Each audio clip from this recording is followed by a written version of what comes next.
dengan media PPT.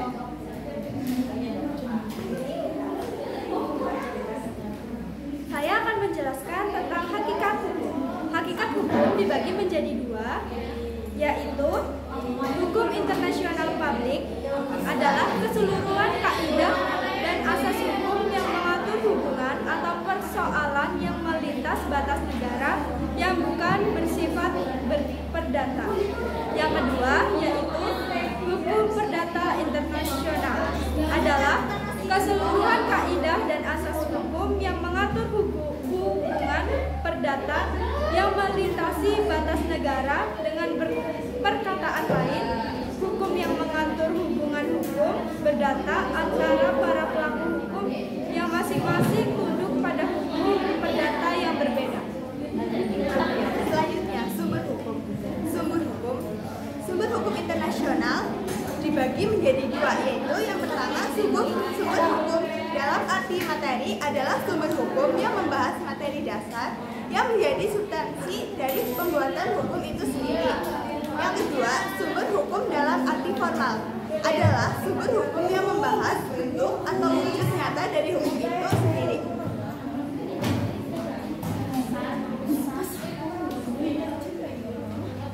Sumber-sumber hukum.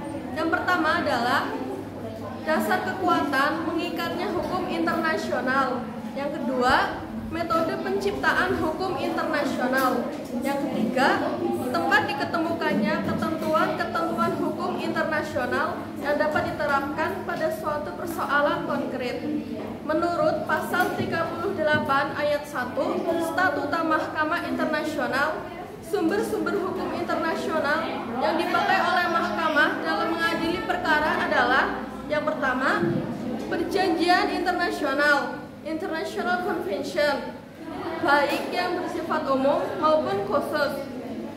Yang kedua, kebiasaan internasional, International Custom.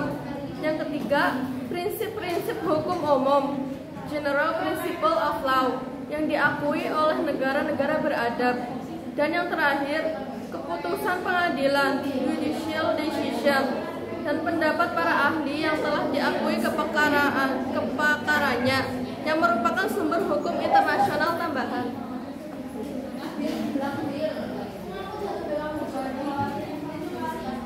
Subjek hukum. Subjek hukum internasional diartikan sebagai pemilik, pemegang atau pendukung hak dan pemikul kewajiban berdasarkan hukum internasional. 1. Negara. Menurut Konvensi Montevideo 1949 mengenai hak dan kewajiban negara, kualifikasi suatu negara untuk disebut sebagai pribadi dalam hukum internasional. 2. Tahta Suci Vatikan diakui sebagai subjek hukum internasional berdasarkan Traktat Lateran tanggal 11 Februari 1929. 3. Palang Merah Internasional. Sebenarnya Palang Merah Internasional hanyalah merupakan salah satu jenis organisasi internasional. 4. Organisasi internasional. Kedudukan organisasi internasional sebagai subjek hukum internasional sudah tidak diragukan lagi. 5. Individu. Pertumbuhan dan perkembangan kaidah-kaidah hukum internasional yang memberikan hak dan membebani kewajiban. 6. Kaum pemberontak beligeransi pada awalnya muncul sebagai akibat dari masalah dalam negeri atau suatu negara berdaulat. 7. Perusahaan multinasional memang merupakan fenomena baru dalam hukum dan hubungan internasional.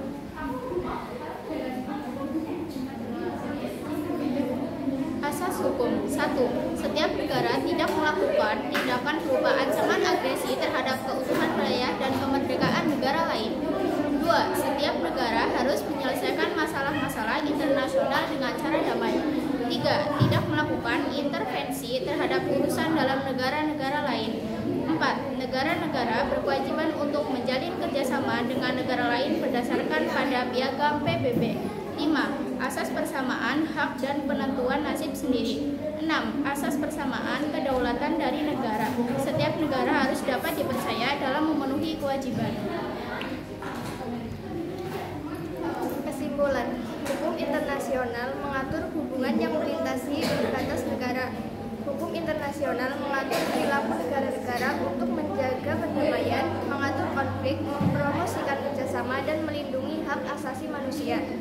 Hukum internasional berbeda dengan hukum nasional negara masing-masing yang hanya mengatur entitas berskala nasional. Hukum internasional mempelajari kaidah-kaidah dan asas-asas yang mengatur hubungan antara negara dengan negara dan antara negara dengan subjek hukum lain. Dan hukum internasional memiliki manfaat penting, salah satu